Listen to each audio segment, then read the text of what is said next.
starting to progress a person from partial weight bearing to full weight bearing, you can start to go into a base standing exercises. So we're using the standing platform here, and you can see Jeff here is lunging. You can start with a simple lunge, progressing to different arm reaches from the knee to the shoulder to up overhead, changing the lever and the dynamic. But you can also start to have that person stay in the lunge position. So Jeff's going to stay back, and now he's going to drag his knee in and back, adding more really a focus on stabilization. But you can have him go down a little bit deeper, he can come up a little bit, and you can start to play around with the range of motion, having them hold different ranges and really get into that control element. So coming all the way up, he'll always place his feet onto the standing platform, then turn, and we're going to go into side lunges. So you can start with the traditional side lunge where the leg on the standing platform, that knee is going to bend. So you can start there. Again, adding in reaches as you feel comfortable or the patient feels comfortable with the movement. Then you can start to add another layer of control. So rather than the knee on the standing platform bending, the knee on the glide board will bend. And I'll stay here, especially as a therapist, and guide the glide board, making sure that it's not going to come out from underneath them. And then slowly come back in. You can just do a simple skater move where you come in and then you bend into the right leg, and then the left leg or the foot on the tower or on the glide board will bend. Or you can just, rather than skate, just stay with basically a lunge, but rather just going into a flex position on the glide board and then coming back out. So just different ways you can think about using that side lunge position. Now he's going to turn his body and he can go into forward lunging. So in this position, if I want to just mimic maybe more of a level surface, I might lower the incline. Now remember, with all the lunges, the higher you go, the board's going to get heavier and maybe give a little bit more feedback into the system, and it becomes more strength focused.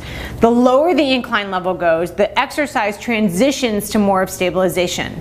So if I want to even out the level and make the surface as level as possible, but still have resistance, remember you can add plate weights to the glide board.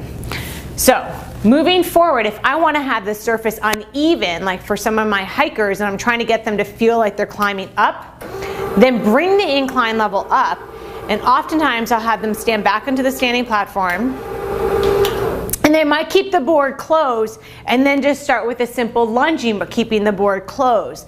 In and of itself, resisting wanting the board to move is still also a requirement for control. And then from there, you can go more into a lunging where you add the element of the board moving. So, moving away from lunging, we're going to go more into eccentric control of the hamstrings. So I'm going to come back and take off the standing platform. This is one of my favorite exercises because it is hard to get those hamstrings to fire eccentrically, and we know that's a lot how they work in everyday life. So I bring the incline level up, and now the board is horizontal. So I'm bringing the surface up a little bit, making the exercise easier. The incline level is about at 13. I'm going to have Jeff stand, and he'll have his feet a little bit staggered and his hands will be onto the glide board. So I'm bringing the range of motion a little bit further up. And all he's going to do is start with the hip hinge of the body.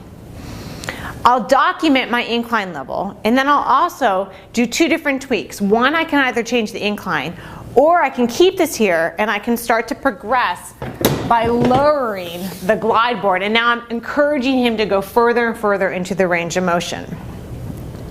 I can have him hold this position and he can lift and lower this unsupported leg. So it's almost like a warrior 3 in yoga. Now another way you can change this exercise is I'm going to have him turn around.